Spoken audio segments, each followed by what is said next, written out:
Chers étudiants, chères étudiantes, bonjour. Dans cette vidéo, je vais vous présenter un exercice qui permet le calcul du champ électrique et potentiel électrostatique créé par deux sphères concentriques S1 et S2 de rayon R1 et R2. Alors, on passe à la lecture bien énoncée. Alors, soit deux sphères concentriques S1 et S2 de même centre O et de rayon respectif R1 et R2 égale à racine de 5 fois R.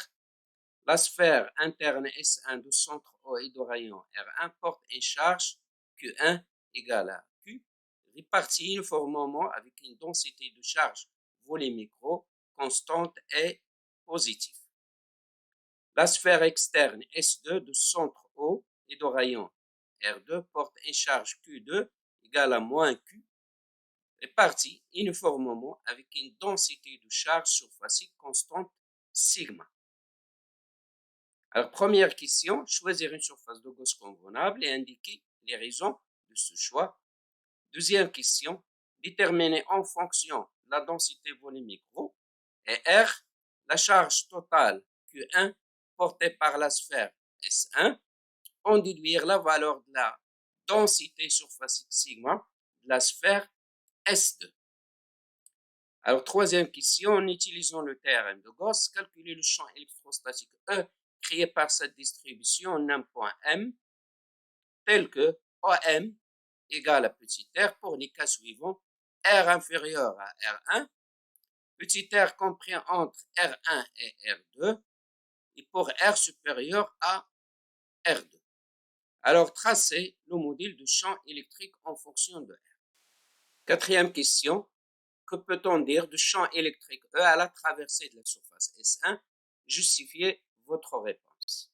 Cinquième et dernière question, déduire le potentiel électrostatique en deux points de l'espace, c'est-à-dire pour R inférieur à R1, petit r compris entre R1 et R2 et pour petit r supérieur à R2, sachant qu'à l'infini, le potentiel est nul. Nous avons deux sphères concentriques S1 et S2. Donc, la sphère S1, alors, de centre O et de rayon R1, il porte une densité de charge volumique ρ. Donc, ça veut dire, alors ici, c'est volumique ρ.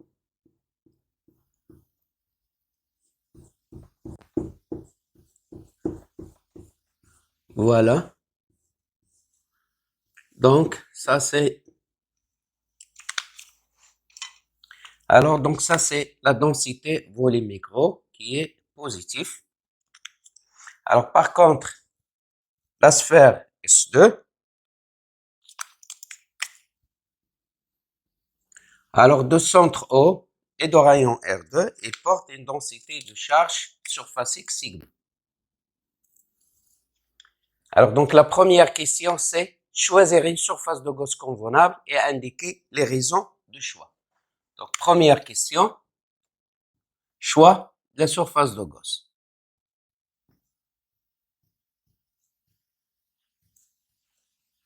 Choix de la surface de Gauss.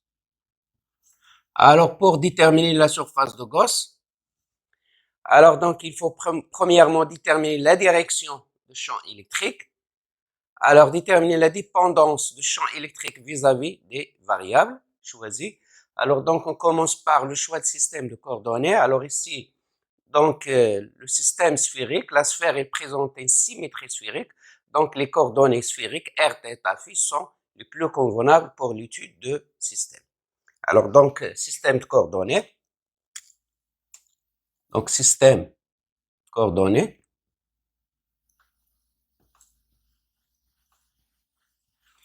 Alors, système de coordonnées, c'est donc c'est R, θ, phi. Alors, de base, ER, Eθ et E de phi. Alors, comme vous le savez, en coordonnées sphériques, si vous avez par exemple un point M ici, alors le point M, il est porté par le vecteur ER. Alors, ER et Eθ sont dans le plan vertical et E phi, il est dans le plan horizontal. Donc, vous aurez par exemple ça, c'est ER. Alors ça, c'est Eθ. Alors E phi, c'est un vecteur qui est entrant. Ça entre dans le tableau. ER, Eθ, E phi, ça constitue une base orthonormée directe.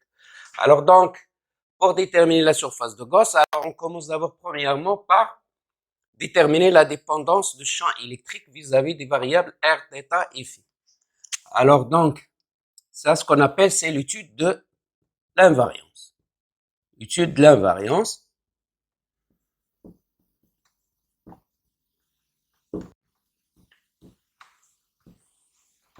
Alors, donc on prend un point P, ici de la sphère S1 par exemple, un point P1 ici, je fais une rotation de θ et de phi, alors on va se trouver en un point P', ce point P', il porte la même distribution ρ, ici, puisque la distribution ρ, elle est uniforme. Donc, si P et P', ils portent la même distribution de ρ, ça veut dire que la distribution de charge ici ne dépend ni de θ ni de phi. Alors donc, la distribution de charge,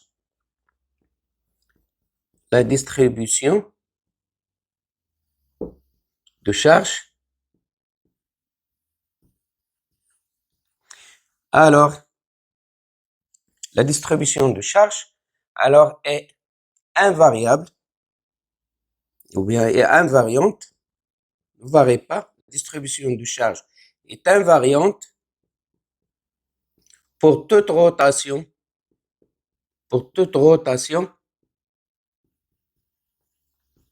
de θ, des angles de θ et phi, alors autour du point O. Autour du point O, centre de la sphère. Autour du point O, centre de la sphère. Alors, d'après le principe de Curie, implique que, alors, E de R θ phi également, E de θ phi égale à E de R, pardon, est égal à, ne dépend de θ de phi, donc est égal à E de R. Alors, et également le potentiel VR de θ phi, alors il est égal à V de R. Donc, le champ électrique et le potentiel électrostatique ne dépendent que de la variable R. Alors, on va passer à l'étude de symétrie. Pour chercher la direction, donc il faut faire une étude de symétrie. Étude de symétrie.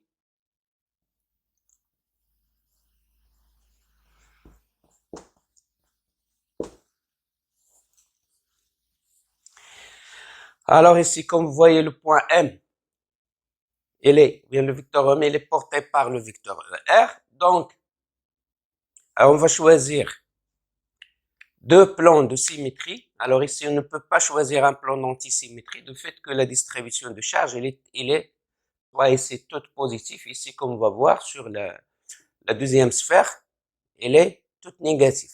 Sigma ici, c'est négatif. Ici, ρ, elle est positive. Donc, il est impossible de trouver un plan d'antisymétrie. Donc, on passe à la recherche de deux plans de symétrie de la distribution de charge. Alors, bien sûr, ces deux plans de symétrie doivent passer par le point M. Comme vous voyez ici, le point M, il est porté par le vecteur ER. Donc, on doit éliminer d'abord les plans qui ne passent pas par le point M. Donc, il existe un seul plan. Le plan qui ne passe pas par le point M, c'est le plan Eθ et E de phi. Donc, c'est ce qui reste. Les deux autres plans sont les plans ER, Eθ et ER, E de phi. Donc, ce sont des plans de symétrie de la distribution de charge. Donc, deux plans contenant le vecteur EM est un plan de symétrie de la distribution de charge. Alors, on va écrire ici, donc, deux plans contenant OM, contenant le vecteur EM,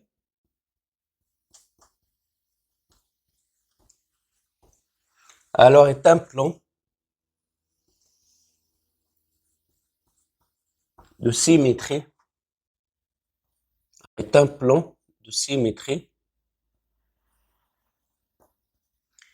la distribution de charge.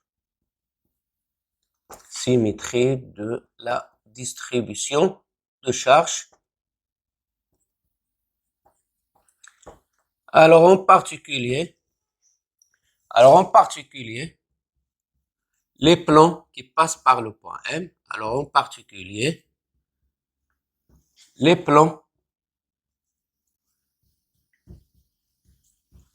Alors, les plans P1 qui est égal à M. M, ça veut dire il contient ce plan, il contient le point M, ER, Eθ, et le plan EP2 qui est égal à M, ER, alors E de phi. Alors, les deux plans, ils passent par le point M, donc par définition. Alors, s'il existe un plan de symétrie qui passe par le point M, alors le champ, il appartient à ce plan. Donc, ici, le champ, il appartient à P1, ça veut dire que sa composante suivante, E phi égale à 0. Ici, le champ, il appartient à P2, ça veut dire que sa composante suivante, Eθ égale à 0. Donc, ici, Eθ égale à 0, E de phi égale à 0, ce qui reste, c'est E de rho. E de R, pardon, ça veut dire c'est le champ, il est porté par l'intersection de ces deux plans-là. Donc, implique que E, alors il appartient. Donc, on a dit E, il appartient à P1, et E, il appartient à P2. Alors, c'est-à-dire que E, il appartient à l'intersection de ces deux plans-là. Alors, c'est-à-dire que E de M, alors ici, d'après l'étude de l'invariance égale à ER, alors ici, l'intersection, ça va être CER. Donc, le champ, il est radial. Alors, implique que le champ est radial. Et radial. Donc, pour répondre à la question, alors on choisit comme surface de Gauss. Donc, si le champ, il est radial, ça veut dire ici, vous avez le champ, il est radial. Alors, ça veut dire donc, on va choisir une surface de Gauss telle que, alors cette surface-là soit perpendiculaire au champ électrique. Ça veut dire que E doit être parallèle à DS. Donc, la perpendiculaire à E ne va être que, comme vous voyez ici, si vous avez une sphère, et E, il est perpendiculaire à la sphère. Donc, on va choisir donc une surface de Gauss qui est ici également, c'est une sphère. Donc, c'est même chose que le système. Donc, on va choisir une surface de Gauss qui doit être perpendiculaire au champ E. E, il est porté par ER, donc ici, il est perpendiculaire à E. Une surface qui est perpendiculaire à E ne peut être qu'une sphère, et bien sûr, de centre O et de rayon petit r. La surface de Gauss, il doit forcément passer par le point M. Alors ici, la distance OM, c'est petit r. Donc, la sphère de Gauss, donc la surface de Gauss va être ici. Alors, on va supposer que M elle est supérieure à R2. Donc, la surface de Gauss ici, ça va être, c'est une sphère. Alors, donc, pardon. Alors, etc. Donc, voilà, jusqu'ici. Donc, alors, implique que, donc, alors, on choisit comme surface de Gauss,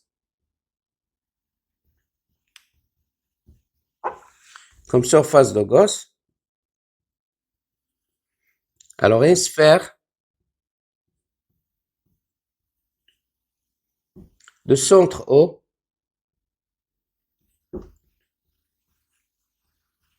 et de rayon OM égale à petit r. Et voilà, donc, alors la surface de Gauss, donc il doit forcément passer par le point M, ça veut dire il contient le point M, donc la distance ici c'est, alors OM, ça représente, c'est le rayon de la sphère de Gauss. Donc ça, ce qu'on appelle ça, c'est la surface de Gauss. Alors donc, sur cette surface-là, le champ E de R, il est toujours constant. Alors ici, alors sur la surface de Gauss,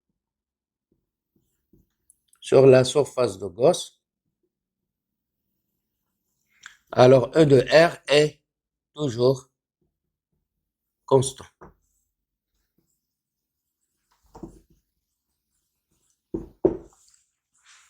Et voilà, donc on a bien répondu à la première question. On va passer à la deuxième question. Alors, c'est calculer la charge Q1. Ça, c'est la charge Q1.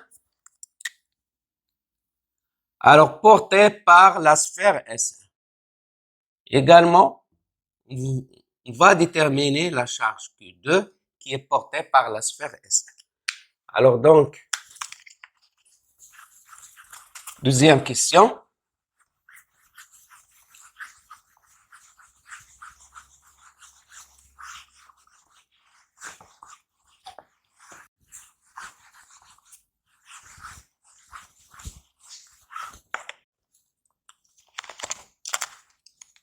Donc, ça, c'est surface de Gauss.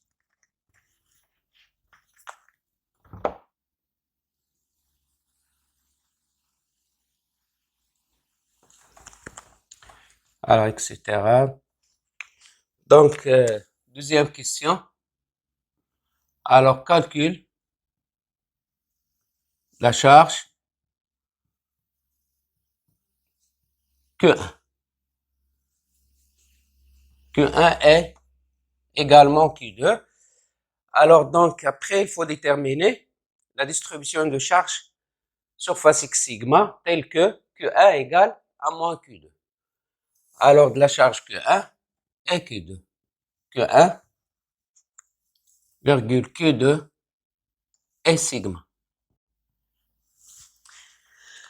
Alors, donc, la charge Q1, donc, on va déterminer la charge Q1 qui est portée par la sphère R1. La distribution de charge ici, elle est volumique. Alors, donc, Q1, alors, il est égal, c'est les volumiques, donc, il est égal à l'intégrale triple de la distribution de charge volumique ρ fois dV. Or, ρ, il est uniforme sur la surface S1. Donc, je peux l'écrire, c'est ρ fois l'intégrale triple dV. Alors, encore dans les sphériques, on sait que dV, alors, il est égal à R carré sinus θ, dθ, dr, d2 phi. Alors, on va remplacer, donc Q1, alors il est égal, donc ici c'est ρ. Donc ici les variables R, θ et phi sont indépendantes, donc on peut les séparer. Alors c'est l'intégrale de sinus θ, dθ, l'intégrale d2 phi fois l'intégrale de R carré dr. Alors, θ, ça varie entre 0 et pi, coordonnées sphériques. Phi, c'est entre 0 et 2 pi. Alors, ici, petit r, ça varie entre S1, c'est entre 0 et R1.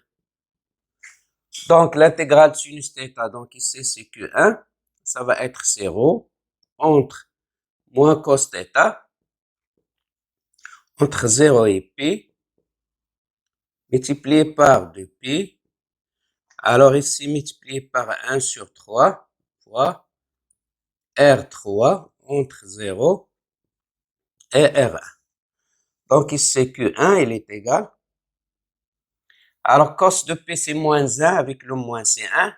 Cos 0, alors c'est 1. Vous avez ici moins avec le moins, c'est 1. Donc, ça va donc c'est 2 fois 2P, c'est 4. 4P sur 3 fois ρ. Donc, est égal à ρ fois 4 tiers de P de R13. Or, R1 égale à R. Donc, est égal à ρ fois 4 tiers de P fois R3. Alors, on peut directement calculer E1 sans passer par les coordonnées sphériques. Il suffit tout simplement de connaître le volume d'une sphère. Alors, ou encore directement. Alors, on peut écrire que Q1 alors est égal à ρ, l'intégrale triple de dV de la sphère S1. Donc, est égal à ρ fois le volume de la sphère de centre O et de rayon R1. Alors, est égal à ρ. Volume d'une sphère, c'est 4 tiers de pi fois R1. Alors, R1, c'est R, donc c'est 4 tiers de pi fois R3. Et voilà, directement. On va passer au calcul de la charge Q2 qui est portée par la sphère S2 de centre O et de rayon R2, avec R2 égale à racine de 5 fois R. Donc, on va passer calcul de Q2.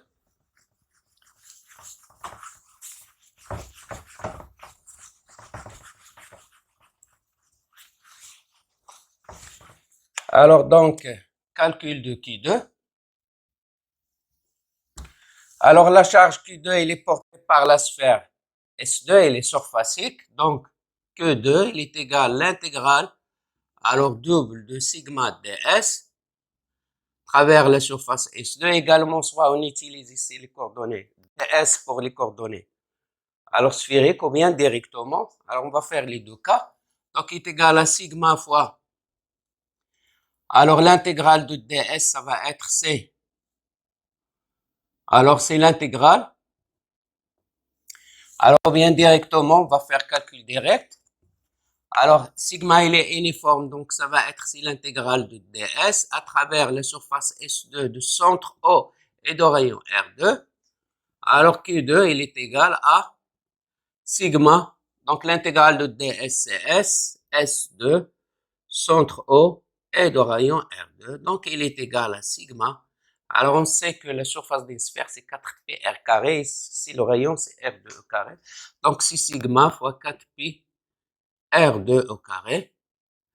Alors, dans Q2, il est égal. Alors, ici, on a R2 égale à racine de 5 multiplié par R. Donc, ça va donner c'est R2 au carré, c'est 5 fois R carré. 5 fois 4, c'est 20. Donc, il est égal à 20 pi sigma fois R carré. Alors, donc, deuxième méthode, c'est on va utiliser l'expression de ds en coordonnées sphériques. Alors, en coordonnées sphériques, on a R2. Ça, c'est, donc, il s'agit de la sphère S2 de centre O et de rayon R2. Donc, R2, il est fixe et R2, il est fixe. Ce qui varie, c'est θ et phi. Donc, pour R2 qui est constant, alors, implique que ds, ça va être, alors, c'est R dr fois R sinus θ d phi. Donc, R ici, R égale à R2. Donc, ça, c'est R égale à R2. Alors, implique que ds est égal donc à R2, R dr, pardon, R dθ fois R sinus θ d phi, c'est R2 sinus θ, alors d de phi. Alors, qu'on peut écrire, donc, c'est ds égale à R2 au carré, sinus θ, dθ fois d phi. Alors, implique que Q2, il est égal à l'intégrale travers S2 ici de sigma d de S. Alors, sigma, il est uniforme. On doit le faire sortir de l'intégrale. ds égale à R2 également sur constante. Donc, c'est sigma R2 au carré. L'intégrale sinus θ dθ fois l'intégrale de d phi. Or, phi, ça varie entre 0 et 2 pi. Θ, ça varie entre 0 et pi. Donc, ce qui implique que Q2, alors il est égal à l'intégrale de sinus θ dθ égale à 2, on l'a déjà calculé, déficit de P, donc il est égal à sigma fois R2 au carré. L'intégrale de sinus θ dθ, c'est moins cos θ entre 0 et pi. Alors c'est le cas ici. Donc ça va donner ici 2. 2 fois 2, c'est 4pi, donc il est égal à 4pi 4pi sigma, 4pi sigma fois R2 au carré. Alors, on remplace R2 par racine de 5 fois R, donc est égal à 20pi sigma fois R carré. Et voilà, donc ça, c'est l'expression de Q2. Alors, la question, c'est déterminer la distribution de charge surfacique sigma telle que Q2 égale à moins Q1, égale à moins Q. Donc ici, vous avez Q1 égale à Q. Alors, Q2 égale à moins Q. Ça veut dire Q2, donc détermination de sigma par la relation Q2 égale à moins Q1. Okay, qui est égal à moins Q. Alors, implique que, Donc, Q2 égale à moins Q1, ça veut dire que 20 P sigma R carré, alors il est égal à moins ρ fois 4 tiers de P R3. Alors, implique que, alors on simplifie ici par 4pi R carré, qu'est-ce qu'il reste ici? Ça va rester R. Alors ici, on simplifie par 4pi R carré, il reste 5 sigma. Donc, implique que 5 sigma, il est égal à moins ρ R sur 3, ce qui implique que sigma, alors est égal à moins ρ R sur 15. Donc, la distribution surfacique sigma, elle est négative ici.